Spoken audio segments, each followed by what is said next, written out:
दोस्तों नमस्कार। ये वीडियो मेरे प्रीमियर मेंबर्स के लिए है और आप सब सारे प्रीमियर मेंबर्स का मेरे चैनल में स्वागत है। आज हम लोग एक चर्चा करेंगे रिटेंशन ऑफ फीटल मेम्ब्रेन, जिसे आरओपी कहते हैं या रिटेंशन ऑफ प्लासेंटा कहते हैं। तो ये एक्चुअली एजुकेशनल वीडियो सिर्फ मेंबर्स के लिए है, तो थोड़ा सा लंबा होगा। हम लोग इसमें डिटेल में जानेंगे किस चीज़ को कैसे करना है, आखिर क्यों करना है। तो हम लोगों को थोड़ा सा आइडिया होना चाहिए कि कब कहेंगे कि ये रिटेंशन ऑफ प्लासेंटा है।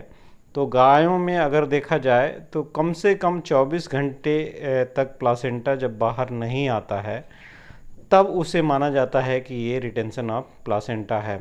जनरली आप देखेंगे कि 3 से 8 घंटे में प्लासेंटा जो है वो कैटल में बाहर आ जाता है, लेकिन बहुत सारे कारण होते हैं जिसके चलते प्लासेंटा बाहर नहीं आता है। उसमें एक सबसे बड़ा कारण जो है, अगर एबॉर्शन है खास करके ब्रुसेलोसिस से, तो उसमें प्लासेंटा का रिटेंशन होता है।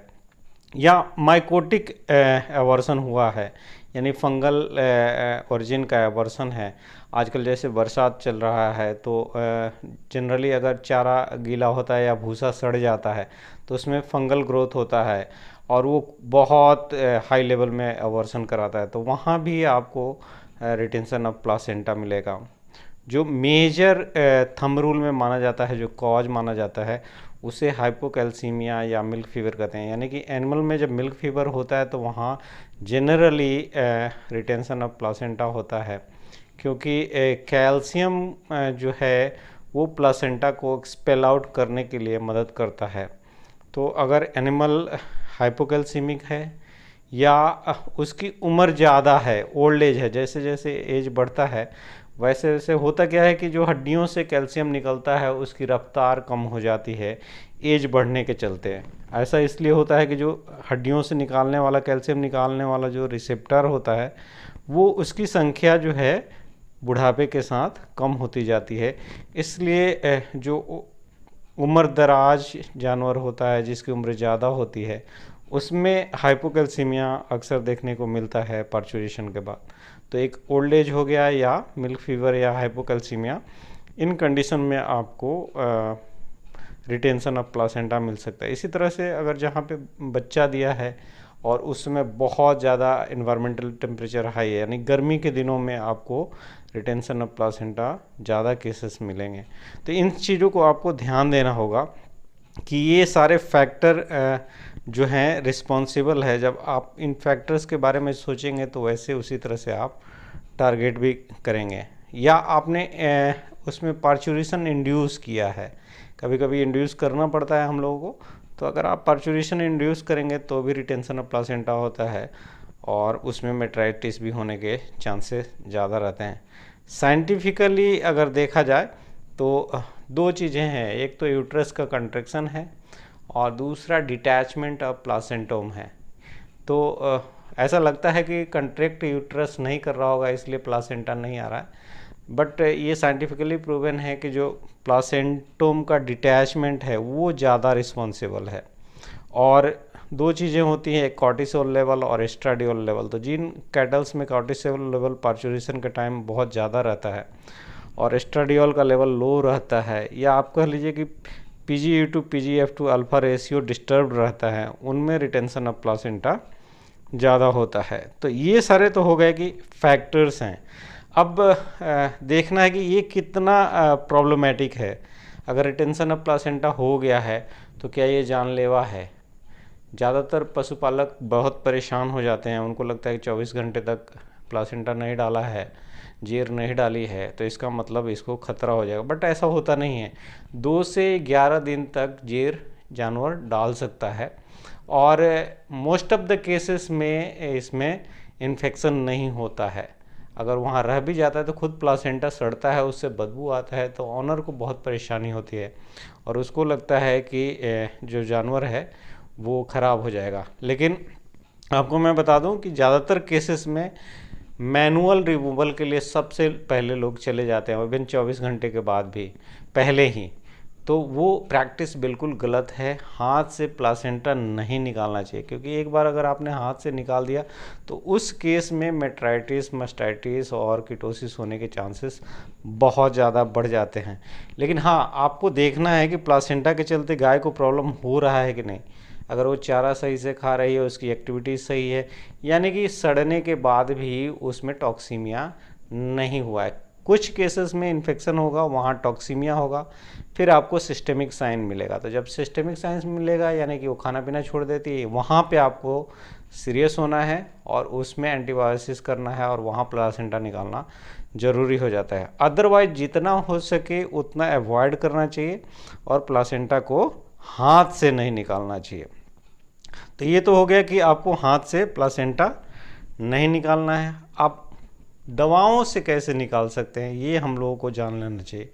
एक्चुअली होता क्या है कि जो प्लासेंटा है, मैं जैसे बता रहा था कि यूट्रस का कंट्रैक्शन इम्पॉर्टेंट है, साथ ही साथ आपको उसका डिटैचमेंट भी इम्पॉर्टेंट है। तो अगर यूट्रस में मोटिलिटी भी रहे लेकिन प्लासेंटम डिटैच नहीं होगा तो फिर वो प्लासेंटा जो है वो बाहर नहीं आएगा। कुछ लोग मानते हैं, जैसे गांव वाले ऐसा सोचते हैं कि जब तक प्लासेंटा नहीं आया है तब तक बच्चे को दूध नहीं पिलाना है, जबकि ये गलत तरीका है। प्लासेंटा को निकालने के लिए ऑक्सीटोसिन हार्मोन चाहिए होता है, और जब बच्चा दूध पीने जाता है उस समय वो क्या है कि ऑक्सीटोसिन का रिलीज होता है, क्योंकि ऐन में दूध भरता है। तो जब ऑक्सीटोसिन रिलीज होगा तो प्लासेंटा जल्दी निकलेगा। गांव वालों का भी मानना सही है एक हद तक, क्योंकि अगर आप दूध पिलाते हैं तो उन लोगों का मानना है कि उसके बाद सारा का सारा दूध निकाल लेना है। तो अगर बच्चे को लगाया और थोड़ा सा वो दूध पी करके हट जाता है, पूरा आपको दूध नहीं निकालना है, सारा का सारा कोलेस्ट्रम आप निकालेंगे तो उसमें बहुत ज़्यादा कैल्शियम का लॉस होता है। और 1 किलो के कोलेस्ट्रम में 2.3 ग्राम कैल्शियम जाता है, जो बहुत मात्रा। 10 किलो अगर कोलेस्ट्रम आपने निकाल लिया तो 23 ग्राम कैल्शियम निकल गया, यानी कि खून से बहुत ज़्यादा कैल्शियम फिर मिल्क को बनाने में लगना है। तो आपको किसान को समझाना है कि उसका पूरा दूध नहीं निकालना है। पूरा निकालने से समस्या आएगी, प्लासेंटा नहीं निकलेगा, ये बात सही है, क्योंकि कैल्शियम लेवल लो हो जाएगा। क्योंकि मिल्क बनाने के लिए कैल्शियम रिक्वायर्ड होता है, तो ब्लड में कैल्शियम लेवल लो हो जाएगा, और जब लो हो जाएगा तो यूट्राइन मोटिलिटी नहीं रहेगी, कंट्रैक्शन नहीं रहेगा, प्लासेंटोम का डिटैचमेंट नहीं होगा।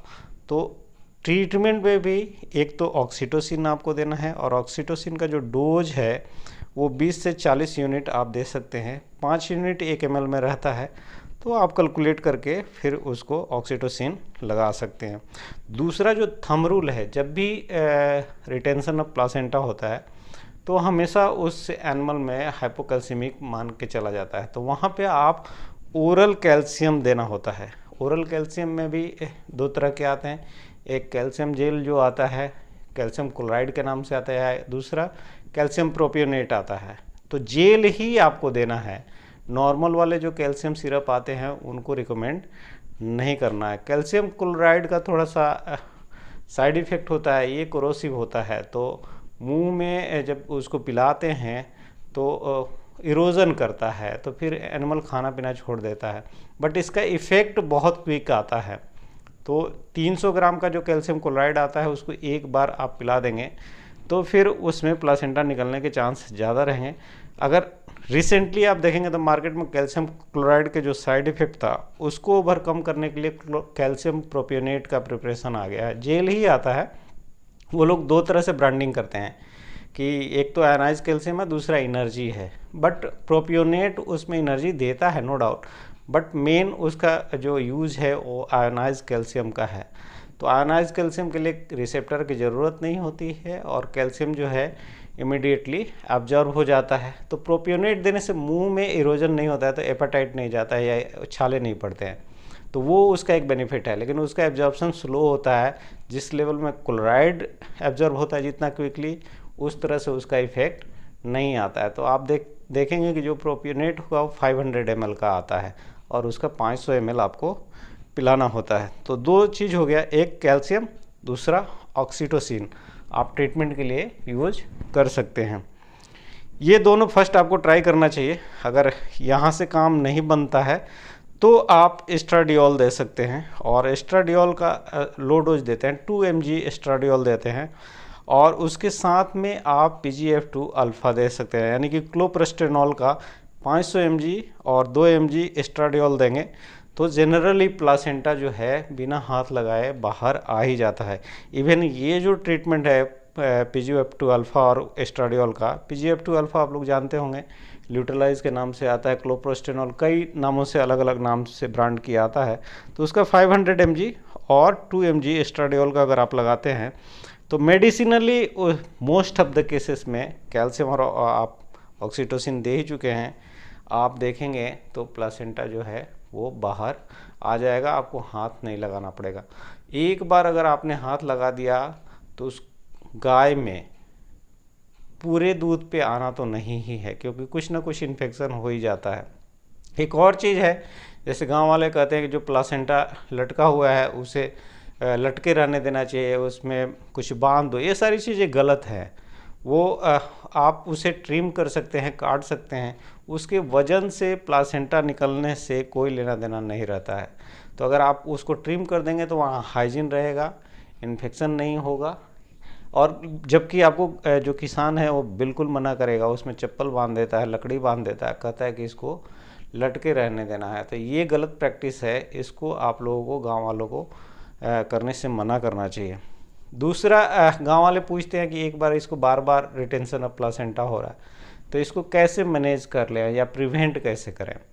तो जैसे मैं कह रहा था कि जो कैल्शियम है बोन से ही निकल के आता है, हम लोग फिर किसी क्लास में पढ़ेंगे कि कैल्शियम कैसे हाइपोकैल्सीमिया को मैनेज किया जा सकता है। तो उसका बेस्ट वे ये है कि आप उसे अमोनियम क्लोराइड खिलाएं, यानी कि जो नौसादर आता है उसको अगर बच्चा देने से 21 दिन पहले स्टार्ट कर लिया जाए, कम से कम 5 दिन तो पहले करना ही पड़ता है अगर उसको एसिडिक पीएच उसके ब्लड का कराना है। एक्चुअली ये जो अमोनियम क्लोराइड नौसादर जिसे हम लोग कहते हैं, ये क्या करता है, खून के पीएच को एसिडिक कर देता है, और जब खून का पीएच थोड़ा सा एसिडिक हो जाता है तो हड्डियों से जो कैल्शियम निकलने की रफ्तार होती है वो काफ़ी तेज़ हो जाती है। तो जब हड्डियों से तेज़ रफ्तार से कैल्शियम निकलेगा तो जो बेसिक रिक्वायरमेंट है मिल्क बनने के लिए ब्याने के इमिडिएटली बाद, वो लगभग पूरा हो जाता है। तो हम लोग रिकमेंड करते हैं कि आप ब्याने से 21 दिन पहले 50 से 60 ग्राम कैल्शियम रोज़ाना खिलाएं, और जिस दिन बच्चा देती है उस दिन बंद कर देना होता है। इसको कम से कम 5 दिन पहले स्टार्ट करेंगे तो जाके इसका इफेक्ट 5वें दिन पे ही आता है, एसिडिफिकेशन वाला। तो मिनिमम 5 दिन तक तो देना ही है, लेकिन बेहतर होगा कि आप उनको बताएं कि 21 दिन पहले स्टार्ट कर लें, तो रिटेंशन ऑफ प्लासेंटा होने के चांसेस कम हो जाएंगे। इसके साथ साथ उसमें जिन गायों को बार बार रिटेंशन ऑफ प्लासेंटा होता है उनको रिकमेंड किया जाता है कि आप विटामिन ई और सेलेनियम का इंजेक्शन पहले से दें या सिरप दें, तो वहाँ पर रिटेंशन ऑफ प्लासेंटा की समस्या आने की संभावना कम हो जाती है। तो अमोनियम क्लोराइड देने का एक और भी तरीका है, ये भी जैसे मैं कह रहा था कैल्शियम क्लोराइड छाले पड़ा देता है, उसी तरह से अमोनियम क्लोराइड जो नौसादर होता है ये भी कोरोसिव होता है और एक कड़वा होता है। तो जनरली जानवर इसको खाता नहीं है, डायरेक्टली इसको नहीं खिलाना चाहिए। इसको क्या करना है आपको कि उसके चोकर में या चुनी में जो भी है उसमें मिक्स कर देना होता है, फिर उसके बाद उसको ऑफ़र करना होता है कि वो खाए।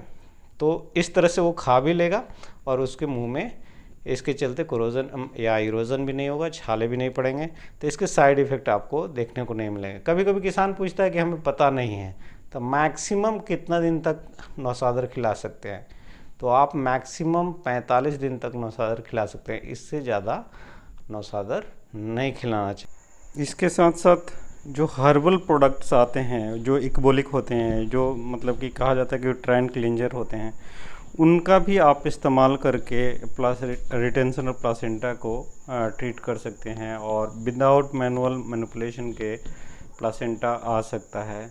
इसी तरह से अगर आप हाथ डालना चाहते हैं तो उसे छेड़िए मत, आप एंटीबायोटिक डायरेक्टली उसके यूट्रस में डाल सकते हैं, और वो एंटीबायोटिक बोलस जो यूरिया कंटेनिंग होते हैं उनको अगर आप डालते हैं तो प्लासेंटा का जो डिग्रेडेशन है या प्लासेंटोम का जो डिटैचमेंट है वो फास्ट हो जाता है। तो वैसे एंटीबायोटिक आपको सिलेक्ट करना चाहिए बोलस जिसमें यूरिया प्रेजेंट हो।